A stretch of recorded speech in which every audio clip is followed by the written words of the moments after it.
are live. Welcome into another Dynasty Gambit. I am Devin Deal. I'm one of the many co-hosts that we have around here. So without further ado, I'll kick it off to our other guys. Jay, Gator J, Fantasy J 77. How you doing, bud? Good, brother. Good. How are we doing tonight, guys? I am super excited about this game. This should be, I was telling Devin this before we came on. They should honestly make Thursday nights AFC West night and just get done with Thursday night football. Just make it AFC West football night. Right. I'm sure Amazon would love that, given that contract they just handed out for that. Absolutely. And joining us always as well is Brian at Vandygrad 92. How you doing, buddy? I'm doing great. Been a good week, ready for week 2.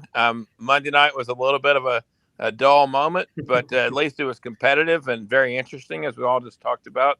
Daniel Hackett and all that good stuff. And I would be okay with that making AFC West night. All 4 teams are pretty solid this year. Should be a competitive race. So I'm excited to be here for sure.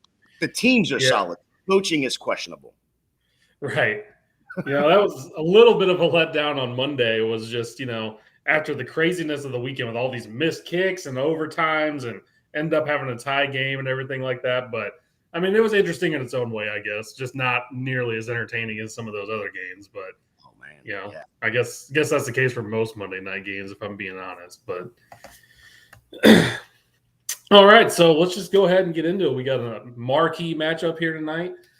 Chiefs versus Chargers at the Chiefs in Arrowhead. That stadium is always electric. It's one of the loudest in the entire NFL. It's going to be awesome. We've seen a couple Mahomes versus Herbert matchups over the last year, and every single one. His debut was actually when they punctured Tyrod's lung right before that game, and that was Chiefs-Chargers. That was his debut game. So, it's going to be a great game. It should be a high-scoring game. There's a lot of fantasy players that are going to be in tonight's game for a lot of people. So we got a lot to talk about here. So let's just go ahead and get into it. Let's say, Brian, what are some things you're looking out for tonight? Well, like we were talking before we came on air, I find it very interesting that in regards to the over-under, this is the highest over-under of the weekend at 54. So we're both expecting a lot of offense. Like you said, there's a lot of implications to this game. First thing to keep in mind is that Keenan Allen is out for the game. So where do the targets go from there? Personally, Mike Williams is definitely going to get his. But at the same time, a couple guys I'm really wanting to look at are Josh Palmer and Gerald Everett. Everett had a good game last week. Palmer was a little bit missing. But it would not surprise me, even though it's not a huge name, that Josh Palmer has a big game tonight. I agree 100%. I think the other one that I'm going to be looking for is Austin Eckler to have a bounce back game. I don't foresee him having a bounce back game. I've unfortunately for most of fantasy Twitter, I have been off of Austin Eckler for a minute with what they have done, getting Sonny Michel, Isaiah Spiller, even though the word just came out that Isaiah Spiller is out for the game, which is unfortunate. I can't wait for that rookie to get in there and see what he can actually do in the game. But I've got a stat like Brian just had right there with the over-under. Brian McDowell today tweeted out in the last 4 games that Herbert has played against the Chiefs, his least amount of fantasy points is like 29.6, something like that. That's crazy to me. So if you have Herbert on one of your teams or any of your teams, play that man.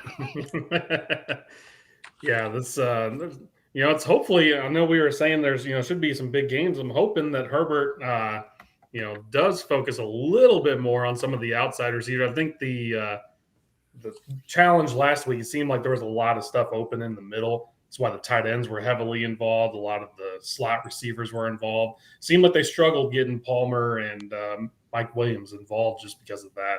So I don't know if that was actually a game plan like that, or if he's more of just, hey, this guy's open and I'm not going to focus on anybody. It seems like the kind of the way he likes to operate. So, there's so many good players out there tonight. I'm really hoping they come out and do some good things here, and then especially the Chiefs as well. I think the thing I'm kind of interested about on the Chiefs is, Juju Smith-Schuster seemed to be a really big focal point in that offense, which was really nice to see because I actually have him in a lot of different dynasty leagues. But it's be interesting to see if, he's been on the, comment, and Mahomes has that, it's going to be a week-to-week thing. Sometimes, it might be him. Some weeks it might be Sky Moore. It's always going to be Kelsey. But it was encouraging to see that. And just kind of curious on what you guys think about some of the usages we saw from the Chiefs last week with, CEH being heavily involved. I know Pacheco got involved and had a pretty good game, but that was mostly after they had already put up 5 touchdowns, but he still had a good performance. So what are your guys' opinions on some of the Chiefs players? Well, I'll start with the Chiefs on this one here because I do own a couple shares of CEH, and I am absolutely scared to death about him tonight. The reason I say that, and I'm not BSing when I say this, I went back and looked over the last 3 years. Now, mind you, he's missed some games in both seasons, but he has never put up back-to-back 17-point weeks in fantasy. That scares me because he did such a great job last week. And I say great job because he only had 4 targets, caught 3 of them, 2 of them for touchdowns. So great job. Yeah, he was there at the right times for fantasy. Was it is he going to be used that way all the time? Is he going to be able to do that against a good Chargers front seven that is, we all know, way better than what Arizona is? The other side of it, I want to see what Sky Moore is going to be able to do. He was used a good bit last week in certain situations, punt returns and that sort of thing. But I can't wait to see if they get Isaiah Pacheco involved. A couple other little, like you said, MVS. I want to see what MVS is going to do. But and Mecole Hardman, which that was probably one of my biggest takes. One of my very first takes on this show was I thought Mecole Hardman could have a game or a season this year. But it looks like it's absolutely going to be Juju from the way it looked last week. And props to him for going in there, brand new system, new quarterback, and showing out like he did last week. For me, one thing you're mentioning CEH. One thing we're going to get into here in a little bit is in terms of fantasy points against last year, the Chiefs gave up the 3rd most across the league to running backs as well as tight ends. So I'm thinking that both the running backs as well as the obvious Travis Kelce who had big games. But the most surprising stat of everything, neither defense was that outstanding last year, but the Chargers actually gave up the 3rd fewest points in fantasy to wide receivers. So I'm kind of curious about how the wide receivers are going to perform tonight. I'm going to actually look for them to funnel through CEH as well as Travis Kelce and go from there. Yeah, the thing I'm kind of interested too with the whole CEH aspect of things is, we saw his usage last week and it was very good, in the first 2 quarters, 3 quarters before they had taken their starters out. But, what was their game plan going to be for the 4th quarter going down the stretch, in a closer game? So hopefully we're going to see that this week, maybe a little bit more of a shootout and see kind of what their plan is, as far as to run out games. Are they going to rely on him? Or are they going to bring in Pacheco, maybe Ronald Jones if he's still hanging around, I guess. But just that's one thing I'm really interested to see on their usages because we kind of got robbed of that a little bit last week just with Patrick Mahomes being Patrick Mahomes and throwing 5 touchdowns. So. Yeah, and like you just said right there, seeing the other backs. Well, Ronald Jones was held out of the game last week. Right. So you had Pacheco and is it McKissick that were McKinnon that were behind CEH in that in that game. So it looked like the game plan going in was to use CEH the way they used him, and the game just got out of control way too early with Patrick Mahomes. I think Patrick Mahomes got pissed off because he was looking at fantasy rankings and everybody's like, well, they got Allen ahead of him. They got Herbert ahead of him and some, so he's dropped from number 1 to number 3. And he said, oh, hell with that. I am the one to show you. And the other thing was, he didn't miss Tyreek at all. I mean, Tyreek's a great player, but he just used every single one of his receivers and bounced the ball around a lot. So that was good to see if you're a Chiefs fan.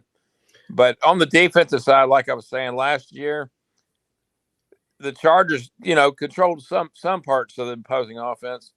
But the Chiefs, on the other hand, were just equal opportunity employers. Anybody that was on the opposing team, they did well in fantasy. So I don't see, my biggest concern is, with Keenan Allen, it changes the game plan some, but there's still enough weapons out there. So I think we should have a very fun and competitive game. Definitely. And that's also one thing to add on to your point there about spreading the ball around there with Mahomes is I'm kind of wondering now, last year they had that kind of lull where he was always looking for the big play. He was always looking to go deep, and they had that stretch of games there where they really didn't put up that good of performances. And I'm wondering now that, Tyreek's gone, if he's not going to be as worried to try to make these highlight reel special, crazy throws down the field, and he's just going to take what the defense gives him, which they started doing a little bit towards the end of the year last year, but seemingly he's going to be spreading it around possibly a little bit more. Yeah, I'm not going to compare him to a Tom Brady, but it's almost like that's the mindset.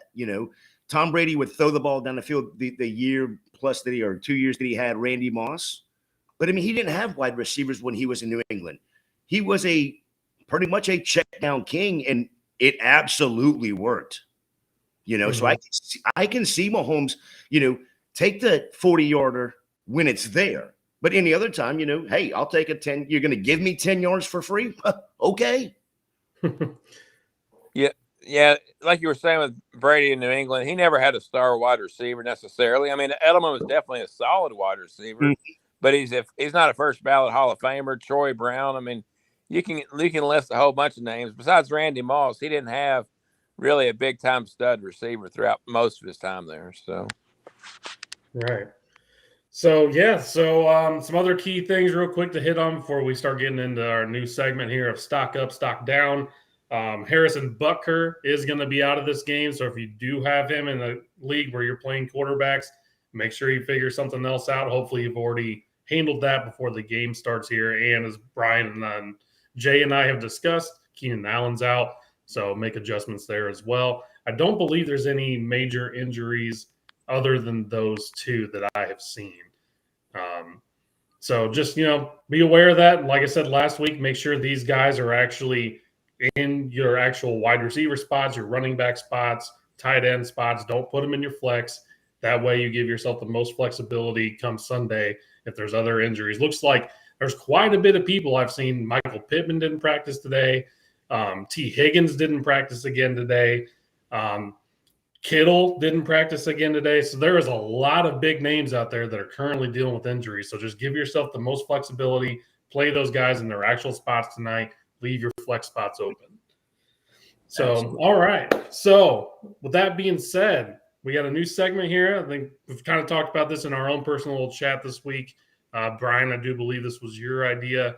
I think we're going to do this every week here now. It's just going to be a little stock up, stock down based off the first week. And based off of this first week, I know we have a lot of people that are going to be stock up, stock down. So, Brian, since it was your idea, why don't we go ahead and let you kick off this segment? You can either do stock up, stock down. We'll just follow suit. So go ahead and name a player on any side you want. Okay. If y'all don't mind, I'm going to first introduce why I have the ideal. Along with Dynasty, I also do a lot of DFS stuff. And one thing that's important to always remember, I'll never say, okay, stock up Travis Kelce, stack up Patrick Mahomes. We all know that in general, they should have good games. So what I'm typically looking at when I'm looking at players, I'm looking at somebody, outside your top 50 that I think will have a good game, or maybe inside the top 50 that on the opposite side of that, I don't expect to do as well due to a tougher matchup. And a couple things that I look for is always implied totals. Implied totals are pretty simple. You look at the Vegas line for the over-under. And as an example, let's say that tonight the game is a 54-point total over and under, and the Chiefs are favored by 4. So basically the way that works is the implied total for the Chiefs is 29, and for the Chargers it's 25. Anytime you got a point total of 25 or more, that's a pretty good game. Last week there was actually only a total of 8 of those across the entire NFL, so it's a pretty low number of implied totals. And then the other thing, like I said, that I look at is fantasy points given up by the opposing defense. And a tool out there that site that actually does, but also if you're into DFS and or DraftKings, they have it down as well. So it's called Com, and they do breaking that down. You can sort of use that in a lot of my lineup. My first guy, and I'm going to go and keep in mind this is not for the Dynasty. For me, so the first guy against the New Orleans Saints struggled against the Saints a little bit out of sync last night. Boys, they did score 19. A lot of low hanging fruit goes in the red zone. So stock down with Tom Brady. All right, so it sounds like we were having a little bit of technical difficulties there on Brian's end. So just going to go ahead and I'll kick it over to you, Jay. We'll circle back to Brian when he's able to join back in. So, Jay, stock up, stock down. Who's your first player here? Well, I'm hoping I'm not going to steal Brian's thunder here when he comes back, but my stock up is going to have to be Gerald Everett in this game. I think he's going to get with Keenan Allen being out. I think he is going to get a lot of the targets. Yeah, I mean, I think Josh Palmer is going to get a few of them, but I think this stock up for me is Gerald Everett with what the target share is going to be on the inside in that Kansas City, going against that Kansas City D. Hey, looks like we got Brian back. Brian, sorry about that, man. We're trying to make it work, and it sounded like he kept fading out there, so I had to double check with him. But let's give it a try again. Can y'all hear me okay now? Yeah, it sounds pretty good now. So go ahead, and I don't think we got any of what you were saying as far as who your choice was. So just go ahead and start it fresh. Okay, so my stock, I went stock down first. Okay. Hopefully y'all heard kind of my breakdown as to why I make lineup decisions and that kind of thing. Yeah, we got a lot of that. Yep. Good. So my stock down for the week is Tom Brady. The offense looked a little bit out of sync last week. They did score 19 points, but they left a lot of low hanging fruit there in the red zone to me. And they've always, for whatever reason, they've always matched up poorly against the Saints. So. No, and I'm going to agree with you there because the Saints are the kryptonite. But give me just 1 second. I'm going to get mad at you for talking about my Bucks right away. I'm just saying. So I'm not going to disagree with you, especially with going back to what we were talking about earlier with the injury report, because on the just today alone, you had Mike Evans, you had Leonard Fournette, who both practice very light. You had Russell Gage that did not practice. You had, of course, Chris Godwin not practicing. You had Julio Jones who did not practice. So it's going to be interesting. Like I said a minute ago, I think for Brady, not for the Bucks, but for Brady, the Saints are his kryptonite. He is 1-4 in the last 5. The one win, though, did come in the playoffs when it mattered. But in the regular season, he's 0-4 in the last 2 years against the Saints. Yep. And not to read tea leaves, Godwin, from what I understand, Godwin's going to be out for a few weeks. So sounds like they talk about him about whether he's practicing or not, but I don't think that matters. I'm pretty sure he's out. But I think both Julio and Mike Evans will play this week. Even though it's borderline right now, I think both of them will play. But I still think it'll be a tough day. I'm not saying they can't win, but I just don't think his performance. Whenever I give this kind of suggestions for players that should not have the same fantasy as we're used to, so. or the same numbers against the implied totals. Yep. Right. Yeah. Definitely a really tough defensive matchup for him there. The Saints have one of the best defenses in the league, and like I said, I think it's going to be a kind of a common theme this season with Julio being on injury reports, being limited in practice. I think they're just going to kind of take it easy with a lot of these guys. A lot of them, like you said, Godwin's coming off a big injury, even though I don't think he's practicing. Like you said, he's going to be out for a couple of weeks, but he's going to constantly be limited in practice for a while. They're not going to risk these guys. So I think be prepared to see that a lot this season, especially with the Bucks there. So I'm just going to go ahead. I'll go ahead and give mine. I guess we're going to do stock down for right now. So we'll keep that rolling. So stock down for me, someone I was pretty high on, thought he had a good chance to make some noise, was Kadarius Toney. Man, I really thought, I'm a very big Toney guy. I mean, when he got the ball, I think he had 20 yards and he only touched it 2 times. He's an explosive player. He's obviously in the doghouse there. He was in the doghouse with the last regime as well. So it doesn't seem like it's a performance thing why he's not getting on the field, but he played a total of 7 snaps. If you're like me, I actually had him fired up in a couple leagues.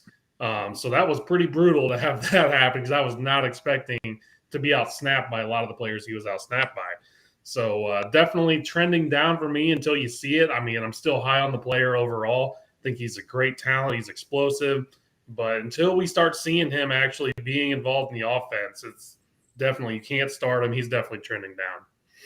Yeah, NBC Edge actually put out something today that he was practicing with the 3rd team, not 1st team, not 2nd team, but 3rd team. That's digging a pretty deep hole, I would guess. Yeah. Then he turned around and put out a tweet. I hear y'all talking about me. Y'all need to shut your mouths. Yeah, I mean, and he seems like he's doing, like saying the right things. You know what I mean? Like they were interviewing him all week. The New York media was trying to get under his skin to be like, is it affecting you that you're playing so little? And every time he was like, we got the win. That's all that matters, proving that, he's saying the right things, being the team player. But it is very frustrating just because we've seen what he can do. And like I said, even in this game with 2 touches, I mean, I think he had a total of 20-some yards. I mean, the first one he took was like a 20-yard run. He had that really crazy run around, spin backwards move. And it's just it's really disappointing to see. So I hope it gets resolved here pretty soon. Absolutely. Here's a number for you because he had 2 attempts for 23 yards. But here's the craziest number. Of course, Wandell went out early. Yeah. Toney had a 12% snap share. That's not good. Right. No. So yes, I agree. Stock down there. My stock down. Noah Fant. Noah Fant stock way down. Yeah, you had a 53% snap share. He was 3 of 4 in receiving for a total of 16 yards. But here's what the problem was. You had Will Disley, 67% snap share, 3 of 3, 43 yards, and a tutty. Right? You also had whoever the hell Colby Pinkinston is, also 36%, 2 for 2, 43, and a touchdown. Noah Fant, where are you? I know it's Geno Smith, and not the best quarterback in the world, but he was pretty daggum efficient, to be honest. I want to say he was a top 15 quarterback this past week. He did get the ball to DK. It wasn't very far down the field. DK had, I think it was like 5 or 6 catches on 5 or 6 targets. It wasn't crazy. Lockett wasn't involved as much as we thought Lockett would be, or that we wanted him to be. But when you talk about Noah Fant, everybody wanted Noah Fant to do something in Denver when they got Russ, and then to come to find out that he was involved in the trade. Well, everybody plugged him in because who is Geno going to throw the ball to in the middle? Well, it's not Noah Fant. It's going to be Will Disley. Yeah, I think the final stats for DK may have been 7 catches for 40 yards or something like that, an average of about 5 yards per catch. But it's still better than Noah Fant. Yeah. He's been such a frustrating guy, man. Like I said, I've made it no secrets on this podcast. I'm a pretty big tight end guy, and I've really believed in him since he came out, 1st-round pick, by the Broncos. I'm a tight end guy. Oh, you're talking about on the field. Okay, I thought you I mean, hey, it's both. But yeah, I mean, he was just, he has all the talent. We've seen these, these flashes over this last few seasons. But yeah, it was very odd to see that, that snap share that you're talking about there, just because if you're going to make the trade that they ended up making to get rid of Russell Wilson, and he's one of the key pieces that you got back, how is he not being more involved? I mean, and when you look at that team, as far as the pieces on offense, besides quarterback, they're pretty stacked. I mean, they're really just a quarterback away, but maybe not, because apparently Geno Smith stocked up. but that was a surprising performance to see. But yeah, it's a very frustrating thing to see with fan. I think we've all been waiting for it, and now it seems like now it's not even going to be a quarterback holding it back. It's going to be his actual snap percentage and the competition he's going to face with the other tight ends on the roster. Mm-hmm. Yep. I forget how many passes in a row that Geno Smith had completed right out of the gate, but it's double digits, like 12 or 13 passes in a row. And the second half, it was just complete time of possession where Seattle didn't have the ball hardly at all. Denver went down to the red zone, even the goal line multiple times, and just maintained possession. So I'll be interested to see for a full game if Geno can keep that up, what he did in the first half. Definitely. Looks like Gator's getting quite a bit of shout outs here in the YouTube channel. So yeah. What's up, Cody? What's up, Mike? That's actually Mike Bauer from the Dynasty Rewind there. Rewind CEO nice. Twitter. We got Kyle actually giving us a comment here. Said, I made a trade today. Brian and I have talked about it a little, but curious to get everybody's thoughts on it. And Superflex, start 10, PPR, give a 23-second, 24-second, got Carson Wentz. So apparently, Brian, if you've already talked about it a little bit, why don't you go ahead and maybe share some of your thoughts? I think it's a fair deal for sure. I know Kyle was in need of a quarterback because he had Dak like I did in a couple of leagues, and I think he especially kind of one of the higher end QB2s. We're in a super flex league, so I think it was a good deal and one he needed to make because he didn't currently have a lot of other depth on his roster to start. So I think it's a perfect match. I forget his QB1, but it makes it a nice solid. All right, Jay, what about you? Yeah, well, Carson Wentz is actually on my stock up list. And here's why. They let that man throw the ball all over the field. 27 of 41 for 313 yards, 4 touchdowns. Okay, he had 2 interceptions, whatever. They evidently do not trust Antonio Gibson to run the ball, but they will damn sure throw it to him. So, yes, stock up for him. Absolutely, 100%. Love that trade. I would give that second and fourth, especially with it being a 24. I'm sorry, it's 2 seconds. A 24 second, absolutely. So, basically, you're paying next year's second. You can always get that other second later on, especially if he gets you in a super flex, get you through there. Hell, definitely. Yeah. And it looks like Michael's on your side there, so I'm going to go ahead and make it a 4 for 4. I agree with it too. I think it's a great trade for you. I mean, to get a starting quarterback of that caliber, I mean, even if it wasn't, if this was preseason, I still would have made that move. I think it's a really solid get. Superflex, especially a 12-team Superflex, quarterbacks are so hard to get. So keeping a first, especially in 23, and just moving your seconds, especially like Jay just said, moving a 24-second, I think that's a great move there. And just a little more context. Oh, go ahead. No, he will be returning Cousins. So he's gonna. Yep, that's who he's going to be using in this league is Cousins and Wentz. So I mean, definitely they're going to win you weeks. They're going to minimize. I don't think you're going to get too hurt with those guys. They don't have the ceiling, obviously, with some of the guys, but you obviously didn't pay for the ceiling with some of those other guys. So, and that's where I was going with that. You're not paying a ceiling for this. So at the same time, you have probably. Please tell me you have Jahan Dotson on that team as well, because right, because you're one of the best rookies that Carson Wentz is going to flood with targets. So and then of course I'm not a huge McLaurin fan, but I mean if you've got 2 solid wide receiver 2s, and then you have Gibson coming out of the backfield or even coming out of the slot when Brian Robinson gets back.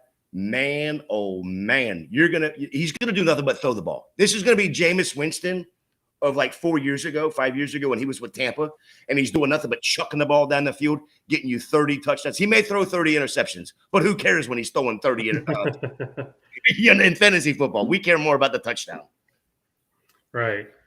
And, just to kind of keep talking about the Commanders here, I'm going to go ahead and actually give one of my stock ups, and that's Curtis Samuel. So he had a 71% snap share last week, 11 targets. Everybody, do you hear what I just said? 11 targets. That is huge. So 8 catches, 55 yards, and a touchdown. And on top of that, had 4 carries for 17 yards. He was massively involved in the offense in that. I know we've seen it from him before. He's been battling a lot of injuries. But for someone who's still a 26-year-old player, his stock is massively up right now. Did you say Curtis Samuel or did you say Deebo Samuel? Because I missed the first name. Right? I mean, he's basically being used as the wide back right there, I mean, that's elite usage, for someone that you could have had probably for a 4th rounder just a couple of weeks ago. That is elite usage. I know it's only week 1, but that is very promising to see for someone who's pretty much been left for dead by the entire fantasy community. Fantasy community? He's been left for dead by the NFL, it looks like. Right? What you got on that, Brian? Am I the next one giving one? Go ahead. Yeah, go ahead. Give a stock up. I'm going to give a combo for this one. They had a really tough week last week. We're talking about out on the West Coast that just won the Super Bowl. But I'm going to go stock up to Allen Robinson, Matthew Stafford. They'll bounce back against the Atlanta Falcons. And they'll be okay the rest of the year. I sure hope you're right on that. Allen Robinson, I hope you are 100% right on that. Man, I had both of those guys on my stock down list, so that's an interesting take to have your stock up. I think for a 1 week take, they've definitely got to be stocked down. But that being said, they're talented enough to bounce back, in my opinion. The only thing I will give a little bit of concern for is I was pretty high on Allen Robinson going to the Rams. As I was a Bears fan, I've seen a lot of Allen Robinson in the last few years. I don't know if you guys saw the clip that's been going around Twitter for a while of actually his route tree of what he ran last Thursday. And almost every single play was about a 5-yard little run and an in. There was no deep routes or anything like that, which maybe he's still getting used to the offense. But even if he would have thrown some balls his way, he didn't look like he was going to turn much of anything into some of those opportunities if he would have had them anyway. So I'm a little concerned on that front. I thought he would have been, full route tree, full go, but it did not look good. And I kind of understand why he wasn't really looking his way. Well, you got to remember, too, Cam Akers forgot how to block while he was out with the Achilles. So Stafford had no time. He had no time to throw the ball. But you got also Allen Robinson only got 2 targets. He did catch one of them for 12 yards. So they've got to get him involved if they're going to think about repeating, let alone get to the playoffs. They've got to get Allen Robinson. However, I will tell you today, McVay came out today and said those exact words. And we have to get Allen Robinson involved. And if they don't, they're not doing anything. But they're not going to if they can't get Cam Akers to learn how to block again. Yeah, you can jump block, but you can't block. So even that whole offensive line, to be honest with you, little cause for concern there. I mean, they lost some key pieces. They had the left tackle retired. They lost another piece in free agency. And they didn't really make a whole lot of big splashes to address that. So I kind of think the blocking is going to be a season-long issue there. I'm not saying that these guys, aren't still going to have good seasons, but I think there is going to be a lot of blocking issues on the Rams this year. But the Falcons have been known to be an elixir for a lot of jump-starting things. I think they'll be okay. Yeah, I think it's definitely a good pick for this week. I think especially if you're looking to buy low on some players, this is a great week to go get some of those guys like that you just mentioned. And they are going to have a good week. I mean, like you said, it's the Falcons. They should be stocked up just based off the opponent. Yep, exactly. And once they get into that and get in maybe a better routine, I mean, let's be honest, the Bills. I mean, pretty much everybody's picking to win the Super Bowl. Whether that's going to happen or not, we don't know. But we do know they're pretty good. So they got to be given some credit for making the Rams offense look so bad. Definitely. I mean, when you have a top 5 defense like that too, they have studs all along their defensive line on the Bills. They were going to make that a really hard game for the Rams offensive line, regardless of who was out there. So definitely a hard week 1 uh, matchup they had there. So Jay, let's go back to you. I'm going to cheat, and I'm going to do a stock up and stock down on the exact on the same player. On the no, on the same team in the same backfield. I was like, man, he's going to do a stock up and stock down the same player. No. This is a backfield, and the reason it's stocked down is because of all the so-called Twitter fantasy hype. Okay, stock down is Damian Pierce, which as a Gator, I'm high on him anyway. But stock up Rex Burkhead, 70% snap share, 14 attempts, 40 yards, 5 of 8 in receiving for 30 yards. Now, Damian Pierce was only on the field 29% of the time, 11 attempts, 33 yards, 1 for 1, catching the ball for 6 yards. Man, they told us in the preseason that Damian Pierce was going to be RB1. They came out in game 1 and said, that is a lie. That is the epitome of coach speak. If we didn't read that, that was epitome of coach speak.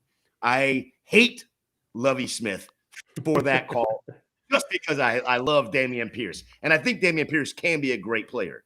But if they're going to use him like this, the Twitter note or the claim on Twitter has been, if you're going to grab Damian Pierce, he's basically a 1-year rental.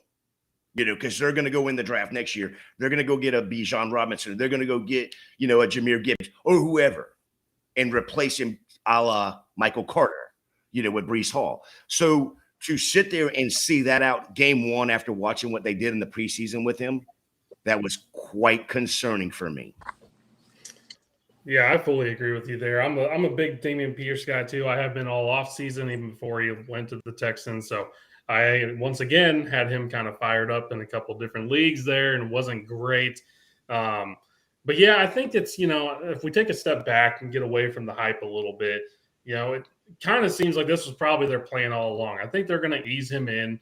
They know they're not going to be championship material, anything like that. So Burkhead obviously is still productive. He's a really good pass catcher. So I think as the season continues to move along, I think you're going to see Damian Pierce on our stock up list going forward as he starts getting a little more involved and they hand the reins a little more over to him. But I think you hit the nail on the head with both of them there. I mean, I would classify both of those guys as stock down for Pierce and stock up for Burkhead. I'm only going to disagree with you on one point. And bring up why, if that was their plan the whole time, why not keep Marlon Mack on the team? If you and I say that because you look at what the Chargers did with Eckler, and they had Isaiah Spiller. Well, we all thought during the preseason that Spiller was going to be that relief back, Spilling, giving Eckler the time off a little bit, and then of course being that inside the red zone back. Well, what did the Chargers do? Like, wait, we don't need to rush this guy as a rookie. Let's go out here and get Sony Michel. Okay, they only got Sony Michel, 2 weeks ago or whatever it was. But I mean, that would be my argument only against the thought process of this may have been their plan the whole time. I don't think it was their plan the whole time. I think they did not trust him at one point for whatever reason, whether it was a blocking assignment like we saw with Akers or whether it was, a missed, hole or whatever the case was. I didn't get to watch the whole game. But that was concerning.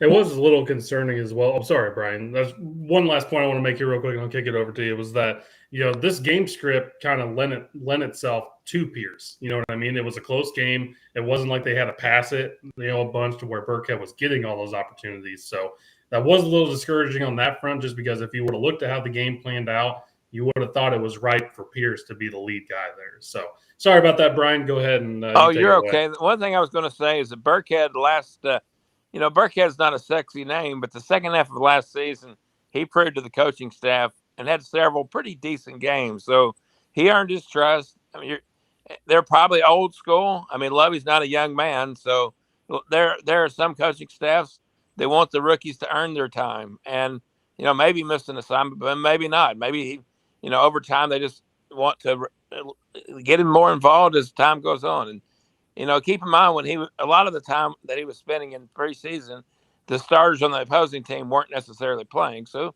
I'm sure there are certain parts of the game he still has to learn. Oh, absolutely. definitely. So, all right, I'm going to go ahead and switch gears here, and I'm going to go ahead and give a stock down, and that is CeeDee Lamb. So, I mean, some of it's his fault, some of it's not, obviously, with Dak Prescott being hurt, but for the next few weeks, you're not going to get the player you thought you drafted in probably the top 4 rounds. So, definitely going stock down on CeeDee Lamb, but not only, was he hurt, he was getting targeted a bunch. Dak was actually trying to get him the ball, but I don't know if you guys watched that game, but to me, he really kind of seemed disinterested and like he wasn't really trying that hard to make some of the plays, which I get some of the passes weren't, perfect and everything like that, but it was cause for concern because I have him in a couple leagues and not only losing Dak, but just the fact that I don't know if he was possibly fighting an injury or whatnot, but he just did not look like the CD I've been accustomed to seeing. Yeah, I mean, I totally agree. The whole offense was out of sync, and how much worse is going to look with Rush under center. So I'm hearing varying terms in regards to how long Dak will be out, from anywhere from optimistic 4 weeks I hear, and then 8 weeks is probably more realistic. So I think that whole any of the skill players that you may hold, except for the possibility of Zeke, even though I think he'll be a little bit down too, you pretty much got to knock everybody down a notch to me. Yeah, I 100% agree. Stock down there. Yeah, I mean, he was targeted 11 times, caught 2 passes. Yeah, absolutely disinterested, and that was all with Dak. That offensive line looked like crap, to be honest. But Dak looked like crap, to be honest. Okay, it was against a good. I don't think they're great yet, but a good, maybe even very good defense in Tampa, right? The other big thing was one of the 9 passes that he did not catch was intercepted by Winfield. That he didn't even make an attempt to be a defender again.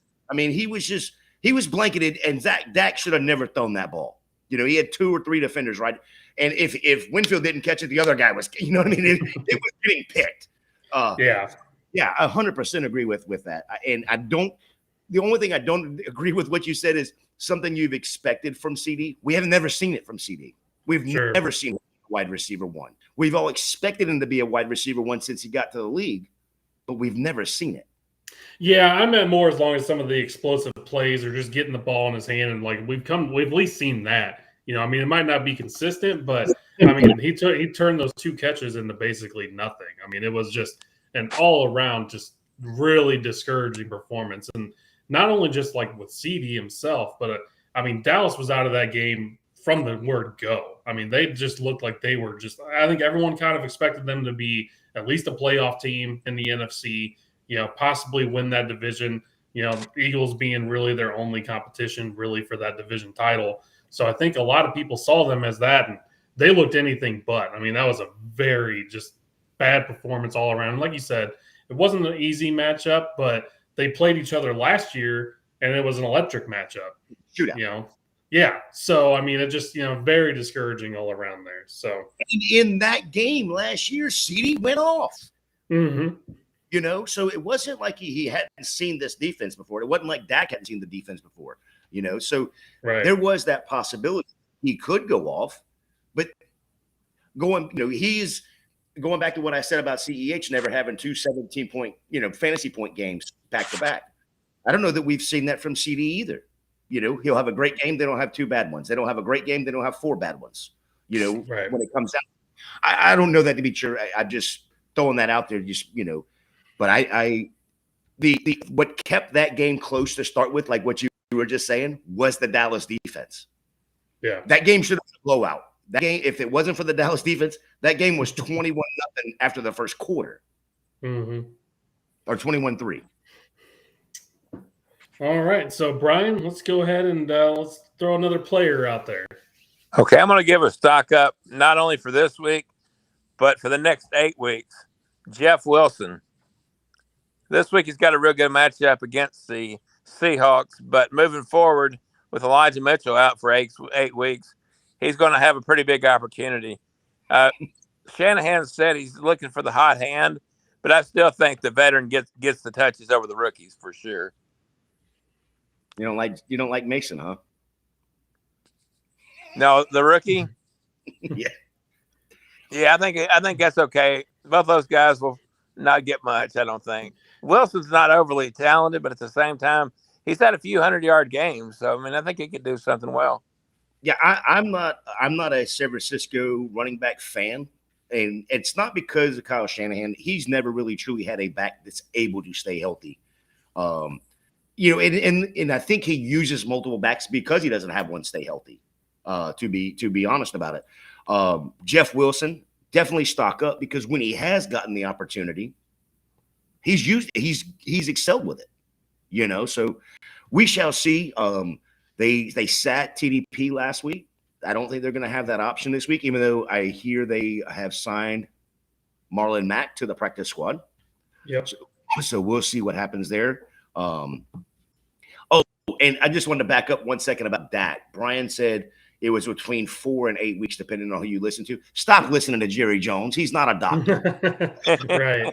Yeah, he's very optimistic there. Didn't even put him on IR, which I kind of thought was a little surprising because I think most people are saying 6 weeks, like at the earliest, and he's saying, "Oh, he'll be back in 4." So yeah, I don't mean to harp on the same thing, but a couple earlier today, I heard on one of the radio shows a couple years ago when Tony Romo got hurt, it was supposed to be 8 weeks, and Jerry Jones didn't put him on IR.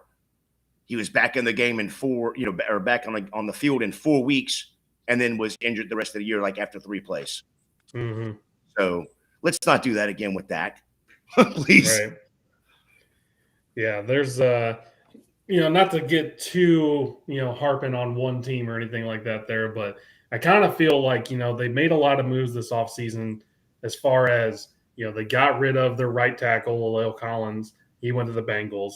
They got rid of they got rid of Amari Cooper, stuff like that, and they never really replaced these guys. You drafted the tackle in the first round, but then Tyron Smith goes down, and he moves from guard, and you have to put him over at tackle now, the first round pick.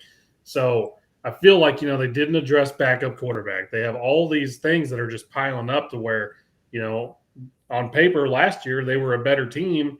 Didn't really do a whole lot to address that there. So I think that's already coming back to bite them a little bit, especially the backup quarterback position. Having Cooper Rush. I mean, you had Cooper Rush last year. He did good in that fill-in game. He didn't do bad, but obviously that's a position of need with how many injuries Dak's had here lately. So kind of surprised they didn't do a little more to replace some of these people, but I guess, Jimmy G. Right. Jimmy. Well, I've got one more stock down this from this past week, and I don't think I'm going to offend anybody with this, but Devontae Parker, a 100% snap share, was on the field every offensive snap. Take a wild guess at how many targets he got.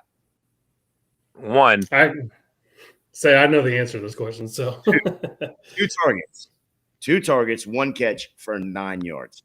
You Right. can say it's Mac Jones. You can say whatever it is. You're on the field for 100% of the plays. You better. So you're either not separating, you're not getting open, you're not trying. I don't know what it is. I didn't watch that game. That is not all I did is see the stat line. And when I see 100% for a wide receiver, which is very, very rare, you see 100% snap share. I mean, that is not good when you're not even getting.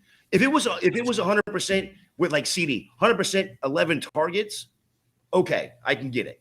But you're not even getting the targets. Mm-hmm. That's bad.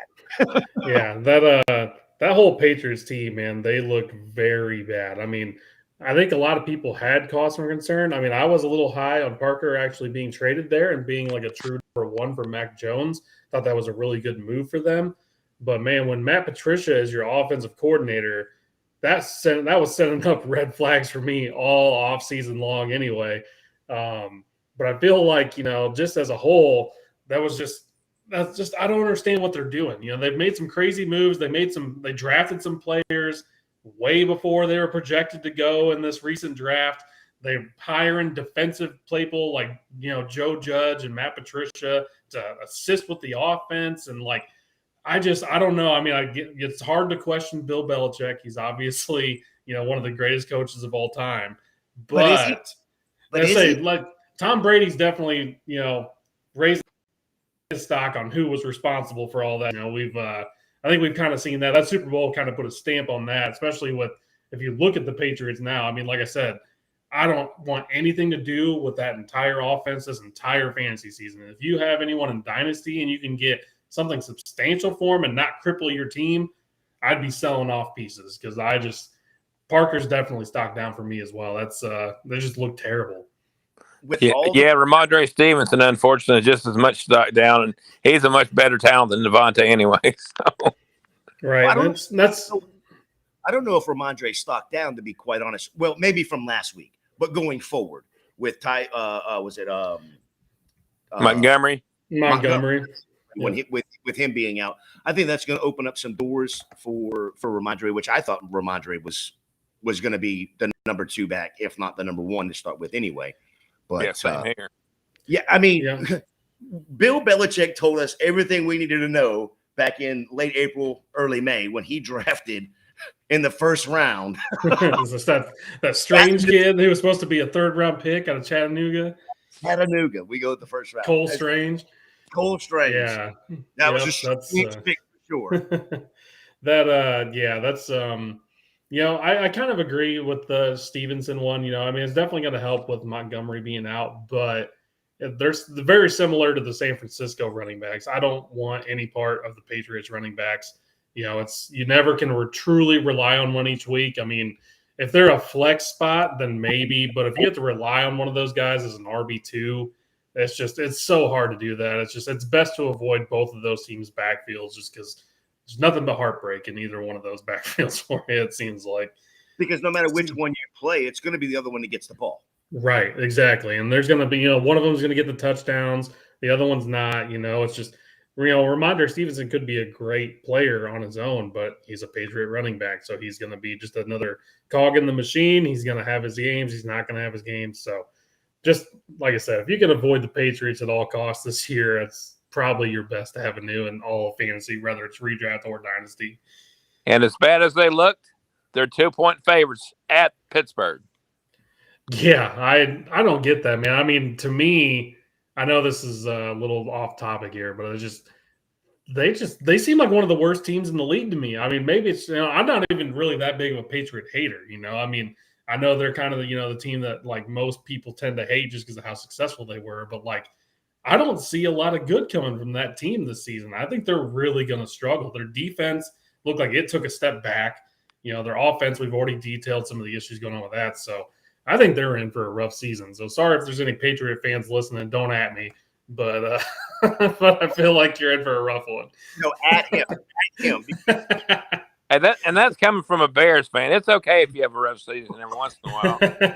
Right. If you have problems with it, just at me at FantasyJ77. All right. To put all your hate mail that way.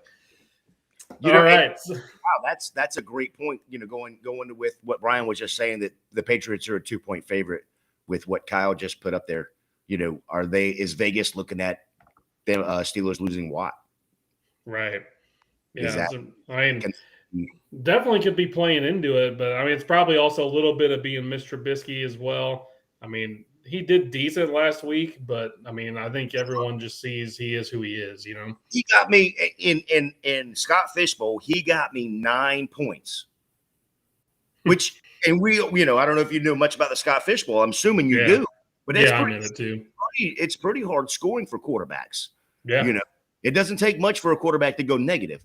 Look, he got me 9 points. I will take the 9 points as my quarterback too. So, but yeah, I think he did a pretty good job. I wish he would have got Pickens the ball a little bit more. So, Yeah.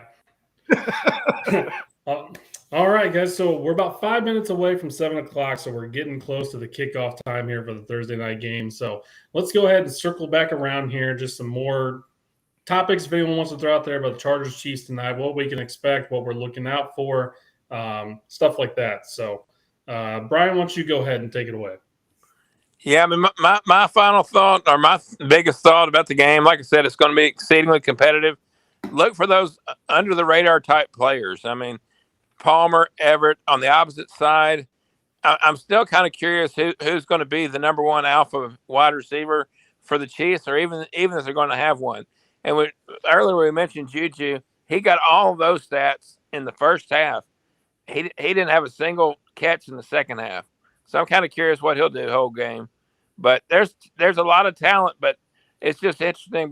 Besides the obvious Eckler, Kelsey, who else? Who the minor role players are going to step up tonight? Yeah, I agree with that. Exactly. The exact point. Same thing on the Chargers side. Can Mike Williams show that he can be the number one? He's got the opportunity. He's had it in the past and has not stepped up. Can he do it now? Now, in the big stage against probably what is perceived to be one of the best teams in the AFC, let alone the AFC West. But you got to beat the Chiefs in order to move on. So can he be that guy? Can he be, Herbert's outlet? Can he be that number one to where Herbert can look at Palmer and come right back to him? I'm hoping he can for Herbert's stats. So that's something I'm going to look at, but I'm also going to be looking like what Brian said, the sub players, what's going to be happening with, Sony Michel, what's going to be happening with a Palmer, on that side of the. So it's going to be a very good game. Hopefully it's a very competitive game and high scoring. Let's go. Let's get it like 45. Right. Let's go 45-36 or something like that. I'd like to see something like that tonight. Yeah, same here. And, it's the same thing. I want to see, how Sky Moore going to start getting a little more involved. Some of the players we've already hit on, but some of the more sub players like that. I think we all expect, Mahomes going to do his thing, Herbert's going to do his thing, Kelsey's going to do his thing. So it's going to be interesting just to see some of these guys that have had all this offseason hype, see how they do. And, this game, even though it's only week 2, has a lot of, repercussions for both of these teams. It's a division game this early. You're setting the tone. So it's going to be real interesting to see how this actually pans out. But hopefully this is a really big barn burner out here. We got a lot of high scoring points, a lot of fantasy points. So that's definitely the goal for tonight, if you will. So go ahead. From the Chargers' perspective, after beating the Raiders last week, if they get another win right here, that's really going to be huge in that AFC West. So, yep, especially with Denver losing last week. Yeah, and to go into Chiefs Kingdom, try to get one there. It's going to be a real hostile. I'm sure that place is going to be rocking tonight. So it's So it's going to be, if they come out with a win from there, man, then look out, because that's 2 division wins in a row for them. And like I said, going into an environment like that and coming out with a win is going to be huge for them if they can pull it off. So all right. So I think that's going to do it. So to the Dynasty Gambit. Jay, I'm going to go ahead and kick it off to you. Go ahead and let people know where they can find you, the articles you got coming out, all that type of good stuff. You can find me over on the Bird app at Fantasy J77. That's Fantasy JAY77. You can find me Wednesday nights over there on Fantasy Intervention. We start there at 8 o'clock with Chase and Shane and Jacob. And then you can find me here every Thursday night on the Dynasty Gambit with Brian and Devin. We starting at 7 o'clock. I don't have any articles planned right now, but I did jump into a couple of the articles that we did as a group for Going for Two. You can find that at goingfor2.com, where we added in the players that were looking at the waiver wire that just came out. I'm sure we'll be doing another one of those this next week. So yeah, keep an eye on that, goingfor2.com. All righty. And Brian, how about you? As for me, you can always find me at Vandegrad92 on Twitter. Like Jay was saying, there's constant content for Going for Two. Right there on Twitter, you can access everything, whether it's articles, pods, whatever. We got a ton of stuff. Tomorrow night, I'm doing a DFS podcast called DFS Deep Dive. That'll be posted come Saturday. I'm excited about that. And then this past Sunday, as well as this coming Sunday, I'm doing the help doing the main show for an hour and a half on Sundays for a website based out of Iowa. So I'm really, really excited about the whole thing. I got 3 podcasts, and pretty soon I'll be adding in an article as well. All right, awesome. And yeah, you can find me at Devin Deal on Twitter. Like I said, Going for Two, all the Going for Two live podcasts there. So yeah, check us out. Definitely give them a follow. Appreciate everything from everybody here. So we got one more thing. Yeah, to do. go ahead. Go ahead. Yeah, we forgot to do our new ad read. Oh, so, there you go.